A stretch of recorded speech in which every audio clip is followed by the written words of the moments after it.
بسم اللہ الرحمن الرحیم۔ عزیزان محترم، نور ون اسلامک چینل میں پھر سے آپ کو خوش آمدید کہتے ہیں۔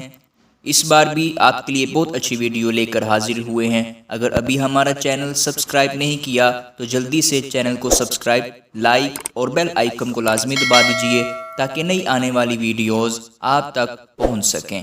آئیے ویڈیو شروع کرتے ہیں۔ امام جلال الدین سیوطی شافعی رحمۃ اللہ علیہ کے ایک خادم تھے، حضرت محمد بن علی رحمۃ اللہ علیہ۔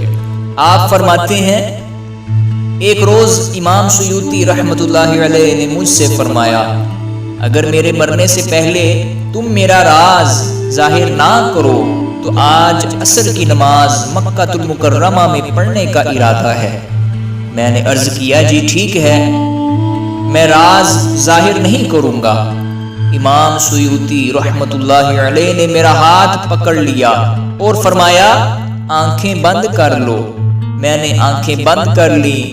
ہم تقریباً 27 قدم چلے کہ فرمایا، اب آنکھیں کھول دو۔ میں نے آنکھیں کھولی تو ہم مکہ مکرمہ میں جنت المعلا کے دروازے پر تھے۔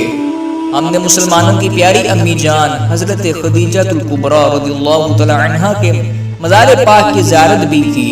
پھر حرم پاک میں پہنچے، طواف کیا، زمزم شریف پیا، پھر مقام ابراہیم کے قریب بیٹھے رہے۔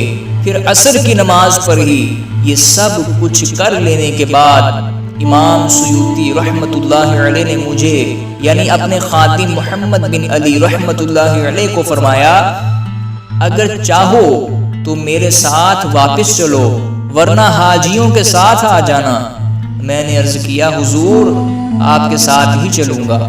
چنانچہ ہم جنت المعلا کے دروازے تک آئے۔ امام سیوطی رحمۃ اللہ علیہ نے فرمایا، آنکھیں بند کر لو۔ میں نے آنکھیں بند کر لی۔ تھوڑی دیر کے بعد فرمایا، آنکھیں کھول دو۔ میں نے آنکھیں کھولی تو ہم واپس مصر پہنچ چکے تھے۔ عزیزان محترم، فاصلے سمٹ جانا بھی ایک کرامت ہے، یعنی زمین کا سمٹ جانا۔ اللہ پاک اپنے ولیوں کو یہ شان عطا فرماتا ہے کہ وہ اس دنیا میں جب چاہیں جہاں چاہیں ظاہری اسباب کے بغیر ہی سفر کر لیتے ہیں، اور وہ سفر جو عام لوگوں کے لیے گھنٹے کا اور کئی مہینوں کا ہوتا ہے، اولیاء کرام اسے چند منٹوں میں طے کر جاتے ہیں۔